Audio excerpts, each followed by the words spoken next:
demand for the release of the Ashanti Regional Chairman of their party, one popularly known as Chairman Wontumi, who has been in custody for almost 48 hours now, and all because he's unable to meet the bail condition that has been actually leveled on him by the EOCO. So as I speak with you, the members are here. The minority leader, Alexander Afenyo-Markin, is leading the charge with their members on the floor at this point, singing and chanting. They are saying that they are not going to be leaving this place. They'll even stay here till tomorrow, until the day that he is going to be released. They will not surrender to this cause that they are embarking on right now. So as you can hear from the background, they continue to sing and chant. Before I give you the detail, let me have a conversation with the second deputy minority whip, Honorable Jerry Ameshai. Honorable Jerry Ameshai, so you have been here for the past almost 2 hours now. Your demand has not been met, I think. Honorable Jerry Ahmed, you have been sitting here for the past 2 hours. Okay, so the second deputy minority whip, Honorable Jerry Ameshai, is not willing to speak to me at this moment, or because this is a very, very high tension over here as I speak with you, Desmond. The situation over here is a come and see one. It is something that the minority are saying that they are not going to disembark on this particular Eshirado Ikeryoko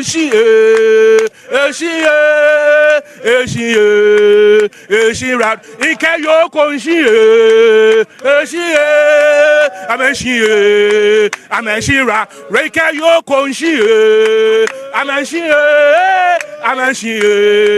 Ameshira Ikayoko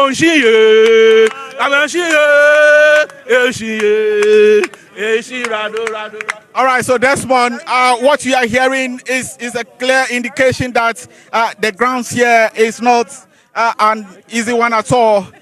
The minority members continue to demand. They are saying that, listen, they are not going to, disembark on this particular activity until EOCO release the Ashanti Regional Chairman of the party, Chairman Wontumi. Now, the reason being that the EOCO have actually gave a bail condition of 50 million cedis with 2 sureties for Chairman Wontumi to pay.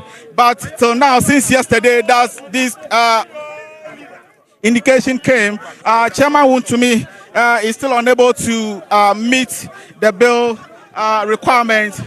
So that has generated a lot of issues in Parliament today. Early today, when we were in Parliament around 2 p.m., the minority leader, Alexander Afenyo-Markin, actually arrived in the chamber and make a case for this particular issue, indicating that, what is actually happening it's not right, because this is an individual who is a chairman of the biggest opposition party in Parliament. So for him to be detained for almost 48 hours is bad. Honorable leader. So all right. So the security man will not allow me to speak to the minority leader, but I still have to find a way to speak to him. Honorable Nodopre, so you have been here for the past 2 hours. It looks like your demand is not yet met.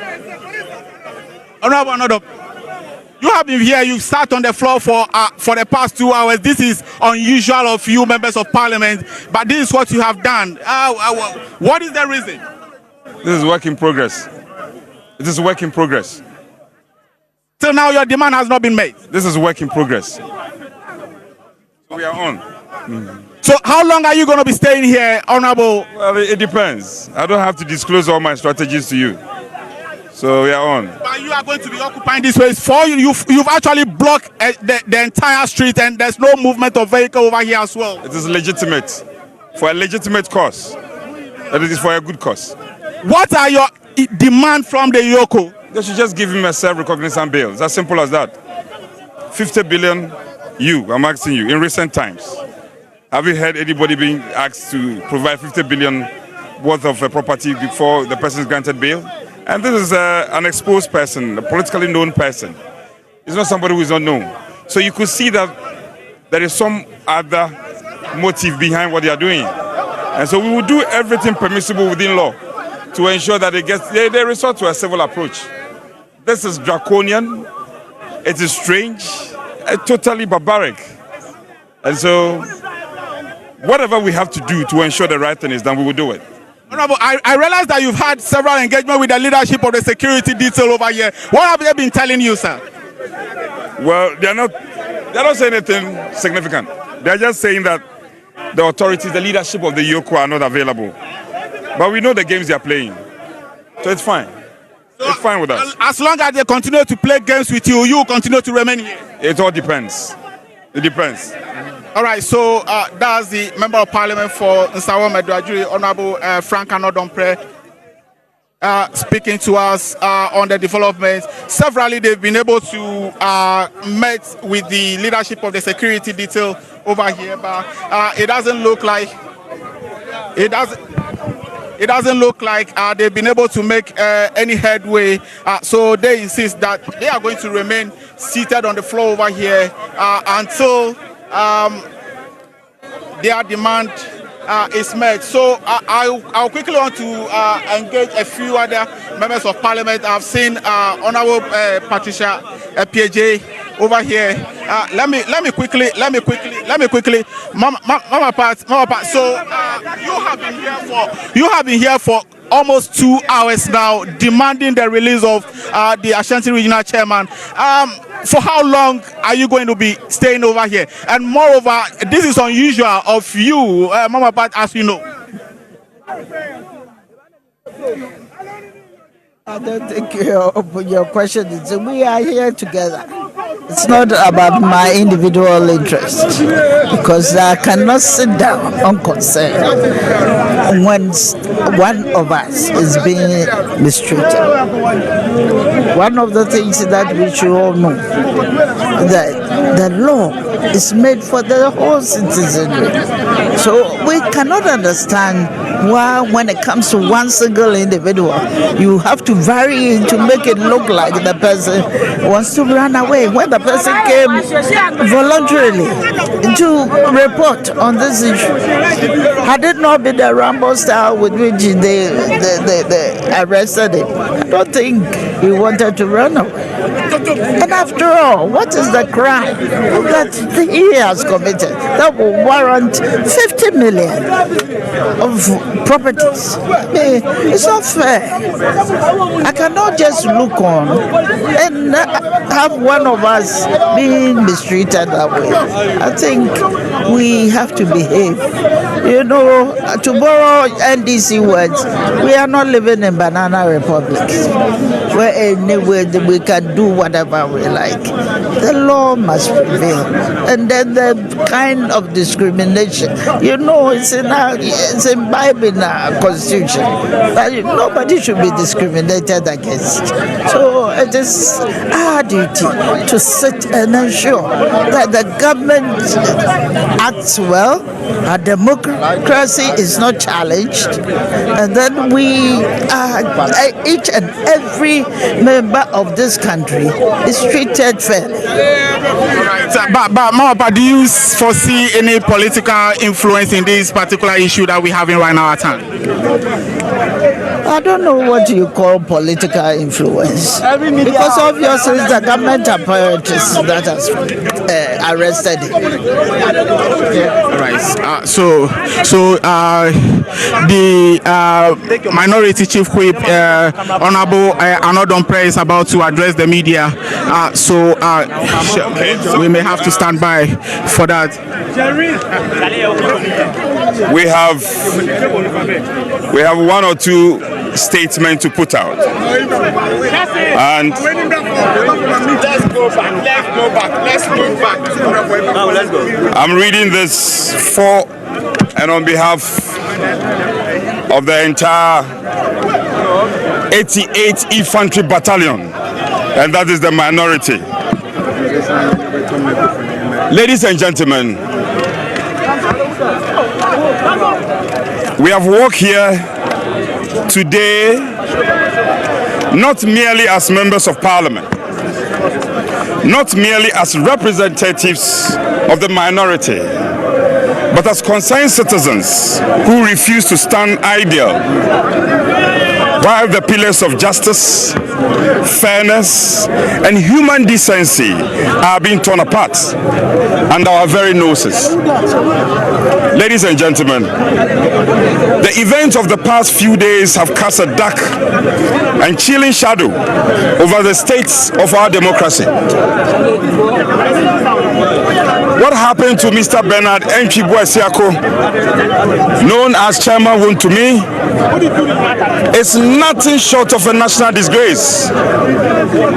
It is a stain on our conscience and a threat to every citizen who still believes that Ghana is a land governed by laws, not political vendettas. We are not here to shield wrongdoing. And let me emphasize that. We are not here to shield any wrongdoing whatsoever. We are not here again to obstruct investigations. But we are here because a line has been crossed. A dangerous, unacceptable line that signals that state of power can now be used to humiliate, traumatize, and silence citizens under the pretext of justice. Ladies and gentlemen, let us be clear. This was not an arrest. It was a clear ambush. It was a calculated display of brute force. A man who voluntarily submitted himself to the CID in good faith, who was cooperating fully with lawful investigations, was less than 24 hours later subjected to militarized operation straight out of dictatorship playbook. He was seized like a fugitive, much like a criminal, and hauled into detention without any dignity or respect owed to any citizen, let alone one who had not resisted the law. And what was the result? He collapsed. He was hospitalized. His health broke under the sheer weight of EOCO's cruelty. Is this what justice looks like in Ghana today? Is this what our democracy has become? Chairman Wontumi may be the target today, but make no mistake, this is not just about him. This is about a dangerous pattern that is emerging under this government. The misuse of state institutions to settle political scores, the erosion of impartiality in our law enforcement agencies, and the growing culture of fear and silence that is being imposed on our political discourse. We cannot, and we will not. We will not allow EOCO, the NIB, the police, or any state agency to be weaponized for political intimidation. We will not allow our democracy to be defiled by power-drunk actors who believe they are above the law. And we will not allow the Ghanaian people to be deceived into thinking that this is ordinary justice at work. If there are genuine concerns to be investigated, let them be pursued with fairness, with transparency, and with dignity. But what we witnessed was none of what. What we witnessed was the abuse of the law by those entrusted to uphold it. What we witnessed was a shameful chapter in our democratic journey, one that we must resist, reject, and remember. The minority in Parliament stands united, resolute, and unafraid. We will continue to speak power, truth to power. We will continue to walk the path of justice, no matter the cost, even at the peril of our lives, because we believe that Ghana must never be a country where political differences are punished with persecution, where opposition is met with oppression, where speaking out means being dragged out. Ladies and gentlemen, this work is not the end. It is the beginning of a multiplicity of factors and actions to be staged in the days ahead of us. It is only the beginning, a beginning of vigilance, a beginning of resistance, a beginning of people rising to reclaim the soul of this republic from those who trade in it for control. The EOCO, well, to the EOCO, to this government, and to those watching, we say this. The emphasis is mine. We say this. The minority is watching. The people are watching. History is watching. I thank you, and may God bless our country. I'm grateful. All right. So the minority chief whip, Honorable Frank Anodonkre. Posterity is what? Posterity is what? Posterity is what? For those who have ears, let them hear. For those who have ears, let them hear. For those who have eyes, let them see. For those who have eyes, let them see. For those who have mouth, let them see. For those who have mouth, let them see. Say something. Yeah, take your I'm so that